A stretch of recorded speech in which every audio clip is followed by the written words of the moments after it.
Jason? James, I think, is making a very important point here, and I think I can tie this to what we're seeing with ISIS and the destruction of Syrian monuments. I haven't heard mentioned yet in here that there are people today that call themselves Assyrians. These are Eastern Christians that speak a kind of a Neo-Aramaic language, and they identify as the descendants of the ancient Assyrians. They were cleared out of they mostly lived to the east, to the north and to the east of modern Mosul, and they were cleared out in summer of 2013. Well, when ISIS moved east from Mosul, most of them retreated and escaped to the Kurdistan region further to the east. At the time that the Assyrian city of Mosul was deliberately destroyed, at the same time in northeastern Syria, ISIS had gone through a bunch of Christian villages in northeastern Syria, also Assyrian villages, and had captured any number of Assyrians. So simultaneously with this abduction and ransoming of modern Assyrians, there was also this destruction of their self-identified ancestry. And I don't think that this was coincidental at all. I mean, this was an attack on both the modern identities of some people that were being made out of them, that were being written out of ISIS's version of the Middle East, but also their past was being simultaneously destroyed. So ask an Assyrian how they feel about the destruction of Nimrud, and they might burst into tears because their past is, and this is not humanity's past for them, this is their past. And they'll burst into tears in a way that we can sit around and talk about this in a very objective and academic way. So, James is absolutely right. There is huge elements of identity that's built up into these things, and an attack on them really is an attack on identity of peoples. Yeah.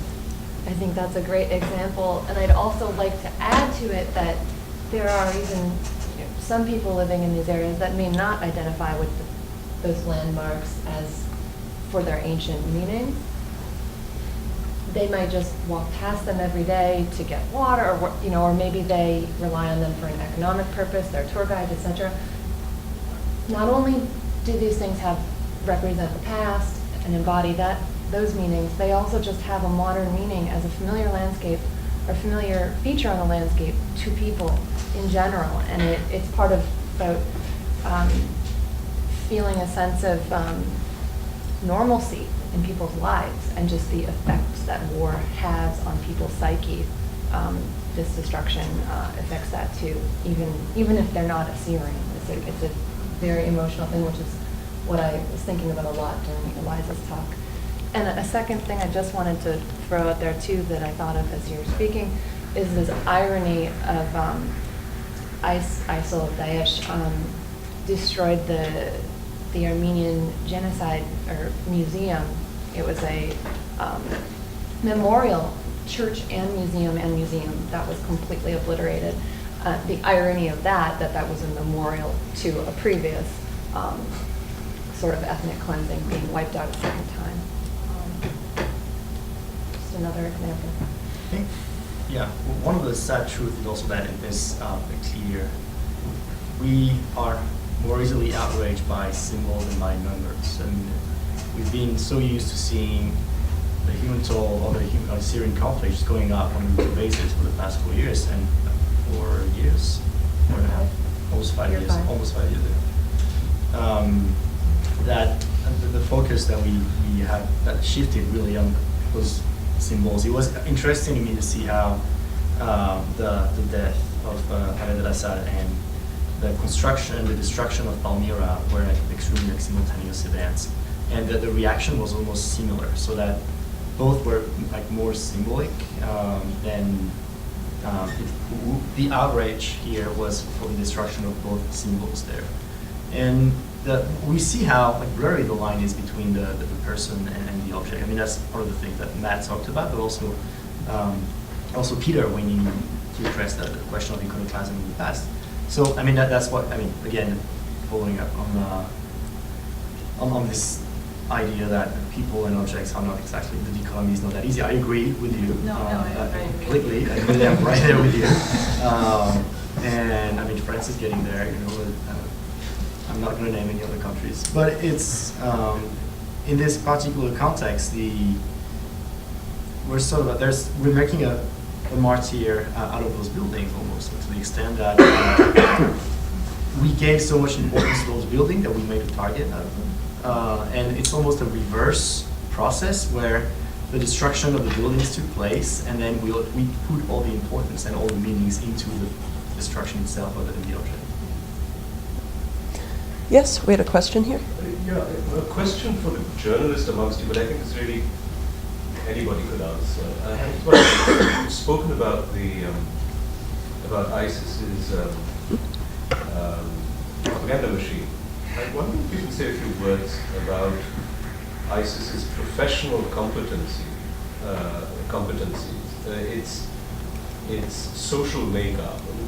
Are there economists, for example, in ISIS's employ that are behind the scenes doing a cost-benefit analysis to all this destruction? One hears incidentally about black market activity and about the sale of artifacts and so on, economic motivations. I'm just wondering, is this a professional machine? What do we know about it?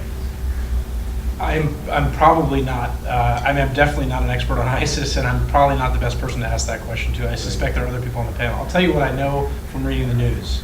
That ISIS is composed at the leadership level of a number of former Baathists from Iraq, and that they are organizationally sophisticated, that they have organized themselves, that their ambitions are very different from those of Al-Qaeda, for example, and that they have ambitions to run a territory, and all the attendant kind of administrative functions that go with that, they are engaged in. So that that chart that you saw of their propaganda machine, I think gives you a sense for the kind of organizational zeal that they bring to the task. I can't speak to whether they have economists on their payroll. In the coverage of their propaganda machine, the Washington Post reported that they have, obviously they're bringing in a lot of people from lots of different countries. A number of these people, particularly from Europe and from the United States, are bringing with them media skills and social media skills. So one of the key people in the propaganda machine is alleged to be an American who is helping kind of create these messages. And a number of the European members of ISIS are also involved in that, in helping them figure out how to communicate to Western audiences. So I think it's more sophisticated than we thought at first. Yeah, it's almost impossible to overestimate how sophisticated they are.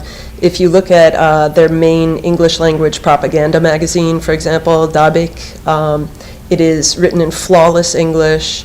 It's more or less a primer in Islamic theology, while at the same time serving as a tool to recruit young Muslims from wherever they come from. And they're always putting out calls, we need more doctors, we need more engineers. And then you see a picture of a doctor putting on gloves, preparing to carry out the hudud, the punishment of cutting off someone's hand. They do that, with a doctor, with anesthetic. It's, their propaganda machine is very smooth. And I want to thank Jason again for bringing up the fact that it's run mostly by ex-Baathists, and it's always a mistake, I think, to view ISIS in even primarily religious terms. They have a political agenda, and they're very, very calculating. Yeah, Joe? A couple of disjointed observations that may relate to your question. There was a recent American commando raid into ISIS territory to capture or kill. They killed a principal in ISIS and captured a number of documents which seemed to indicate some degree of organization in the, quote, trade and looting of antiquities, including, ISIS-directed or ISIS-permitted pillaging. And it's not clear to me, though, that ISIS, whether by looting directly or taxing those that do loot, is realizing that much of their budget. They're doing much better taxing the people they control and selling oil illicitly. So it's a little murky just how much they're making, what part of their portfolio is the illegal trade and sale in antiquities. Maybe some. The other thing, and this was an observation made to me by someone who knows something about this, is that in any kind of conflict like this, there's a huge demand for weapons. The weapons come in containers. There you have an empty container. What goes out? Well, maybe antiquities. And maybe this stuff doesn't go immediately to the market. Maybe someone snaps it up and stashes it away and going to sell it in a generation. We really don't know. It's like with any illicit trade, whether it's sex or drugs or rock and roll, you really don't know because it's why it's called the black market. It's hidden.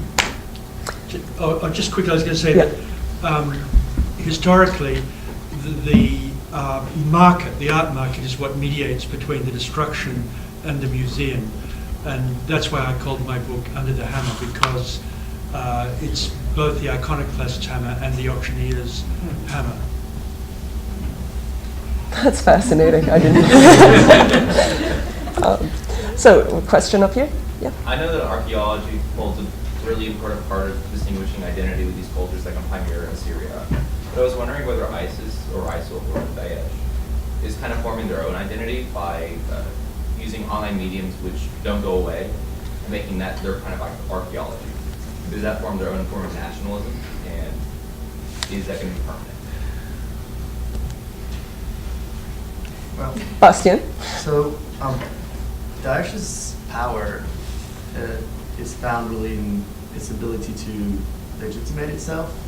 So if you want to keep attracting attention, and if you want to keep attracting especially like potential participants from all around the world, like their main motto is that it is an Islamic caliphate and it is an actual like Muslim state, and so that as a Muslim you're supposed to move towards the state and actually settle and live there.